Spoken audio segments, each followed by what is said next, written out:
অনর্থক কথা কম বলা। হাদিসে আছে হুসনি ইসলামিল মারই তারকুহু মা লা ইয়ানি, যে ইসলামের সৌন্দর্য হলো, একজন মুসলমানের সৌন্দর্য হলো বেহুদা কাজ পরিহার করা।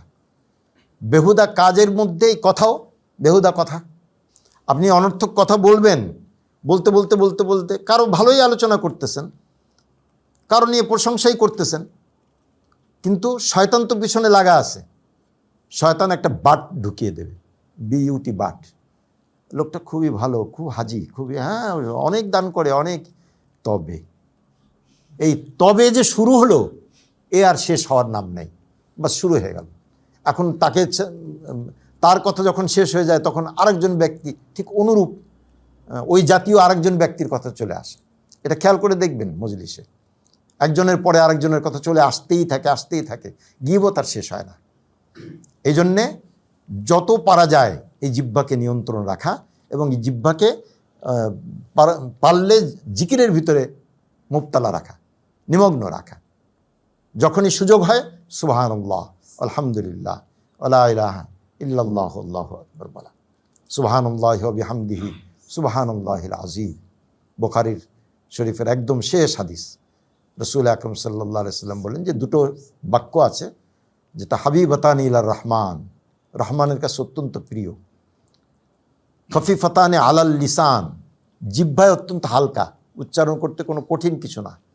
সাকিলাতানি ফিল মিজান, কিন্তু দাঁড়িপাল্লায় মহাভারী, অনেক ওজন। এই হাদিসটা দিয়ে ইমাম বুখারী রহমতুল্লাহ আলাইহি তার কিতাব শেষ করেছেন। এই শেষ হাদিস এটা। সে কালিমা দুটো কি, বাক্য দুটো, সুবহানাল্লাহি ওয়া বিহামদিহি সুবহানাল্লাহিল আযীম।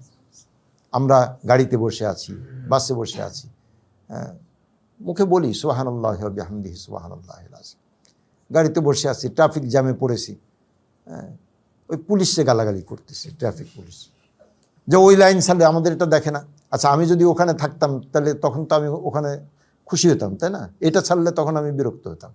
আল্লাহকে বলেন রব্বি ইয়াসসির ওয়ালা তুআসসির, আল্লাহ তুমি সহজ করে দাও। ওই সময় আপনি জিকির করেন, আপনি যতই চিল্লি করেন, যতই রাগারাগি করেন, যতই গালাগালি করেন, আপনার গাড়িকে ছেড়ে দেবে পুলিশ?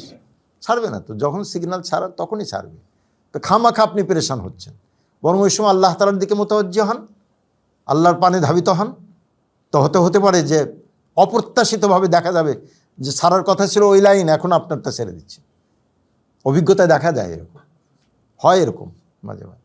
কাজে আল্লাহকে বলেন, আর ওই সময় আমি জিকির করতে থাকি, কোরআন তেলাওয়াত করতে থাকি। গাড়িতে একটা কোরআন শরীফ থাকতে পারে, যদি প্রাইভেট গাড়ি থাকে কারো, বা পকেটে থাকতে পারে, সাইড ব্যাগে থাকতে পারে একটা কোরআনের কপি, ছোট একটা দোয়ার বই থাকতে পারে, দোয়ার বই নিয়ে পড়তে পারি। অনর্থক কথা, অনর্থক কাজ থেকে বিরত থাকার একটা উপায় যে সবসময় আল্লাহ তাআলার জিকিরে নিমগ্ন থাকা। রাসূল আকরাম সাল্লাল্লাহু আলাইহি সাল্লাম বলেছেন সবচেয়ে উত্তম আমল কি? এক সাহাবী জিজ্ঞেস করলে বলেছেন যে তুমি যখন মৃত্যুবরণ করবে তোমার জিহ্বাটা যেন রতবুম মিন যিকরিল্লাহ, আল্লাহর জিকিরে সজীব থাকে, তরুতাজা থাকে।